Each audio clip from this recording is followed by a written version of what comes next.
शिव महापुराण की कथा कहती है, शिव मंदिर के 3 स्थान ऐसे हैं जहां पर बैठकर केवल बैठ जाओ तो भी फल मिलता है। शिव मंदिर के, शिव धाम के, शंकर के मंदिर के 3 स्थान ऐसे हैं जहां बैठ जाओ, कुछ मत मांगो, कुछ मत बोलो तो भी फल मिल जाता है। कौन से 3 स्थान बताए? तो वर्णन किया तुमरुका जी ने चंचुला देवी को। पहला, मंदिर में जहां नंदी बैठता है, उस नंदी के जो पांव उठा हुआ रहता है नंदी का, उस पांव के पास वाली जो जगह होती है, सीधा जो हाथ होता है, वहां बैठ जाओ।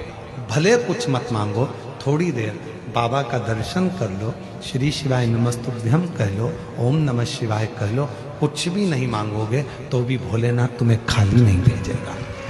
3 स्थान बताए,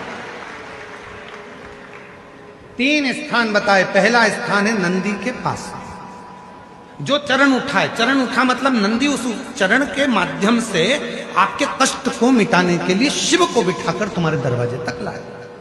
पहला। दूसरा, जलाधारी, समझिएगा जरा, थोड़ा ध्यान दीजिएगा कथा। जैसे ये शिवलिंग है, ये जलाधारी है गोल, ये पानी जहां से बहकर जाता है, जहां से भी बहकर जा रहा है, आपको उससे मतलब नहीं, बस जलाधारी जो पानी बहकर जा रहा है, इस जलाधारी के ठीक विपरीत दिशा में, उत्तर में पानी बह रहा है तो दक्षिण में आप देखते हैं। ये जलाधारी जिस साइड बह रही है उसी ओर मुख कर कर आपको इधर बैठना है, इधर मुख कर कर शिवलिंग की ओर मुख कर कर। ये दूसरा स्थान बताया। ये जो स्थान है, ये माता लक्ष्मी का स्थान है। ये जो स्थान है कुबेर का स्थान है। ये जो स्थान है सारी सिद्धियों का स्थान है। अष्ट सिद्धि नम निधि इसी स्थान पर बैठकर भगवान शंकर से वर प्राप्त करती है।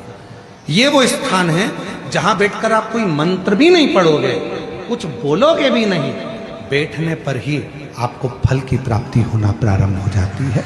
ये दूसरा स्थान स्वयं तुमरुका जी ने चंचुला देवी को कहा। ये 2 स्थान। और शिव मंदिर का तीसरा स्थान, भगवान शंकर के मंदिर का तृतीय स्थान कहा गया।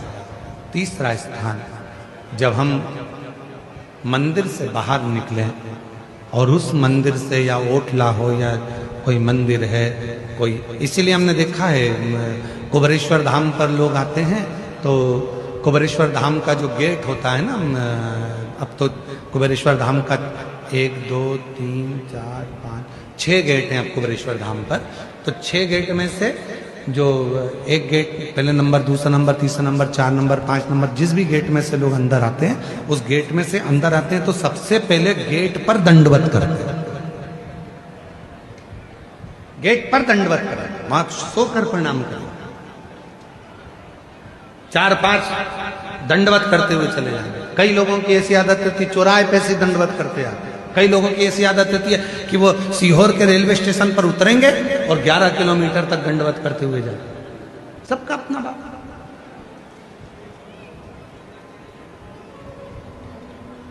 और हम आप लोगों को सुनकर खुशी होगी कि कुबेरेश्वर धाम के प्रांगण में, कुबेरेश्वर धाम के प्रांगण में 4 नंबर और 5 नंबर गेट से आप कुबेरेश्वर धाम के मंदिर के अंदर ही अपनी गाड़ी खड़ी कर सकते हैं निःशुल्क।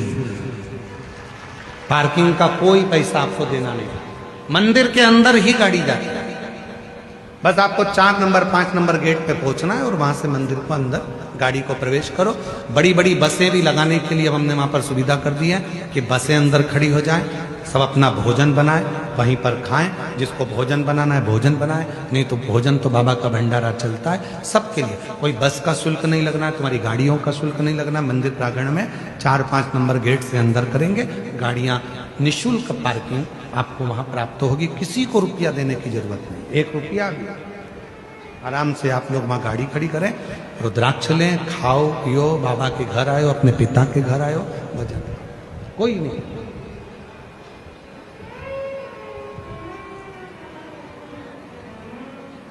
शिव तत्व तो हमने देखा है कि कई लोग दरवाजे से दंडवत करते हैं। तीसरा स्थान तुमरुका जी चंचूला देवी को बता रहे हैं कि तीसरा स्थान ऐसा है भगवान शंकर के मंदिर का द्वार।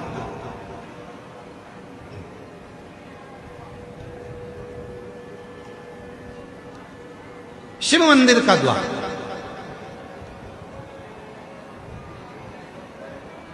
और जो भगवान शंकर के मंदिर के द्वार के बाहर, द्वार से जैसे दरवाजे से थोड़ा सा बाहर निकलकर यदि आप शिव मंदिर की ओर मुख कर कर आप 2 क्षण के लिए भी बैठते हैं, कोई मंत्र नहीं बोलते, कोई साधना नहीं करते, कोई व्रत नहीं करते, तो भी शिव आपको उसका फल देता जरूर है। 3 कौन कौन सी 3 जगह हैं जम के बोलेंगे सभी। पहले नंबर का नंदी का जहां चरण उठा है उसके पास, दूसरे नंबर का जहां जलाधारी पानी बहकर जाता है उसके ठीक विपरीत की ओर जलाधारी की ओर, और तीसरा स्थान शिव के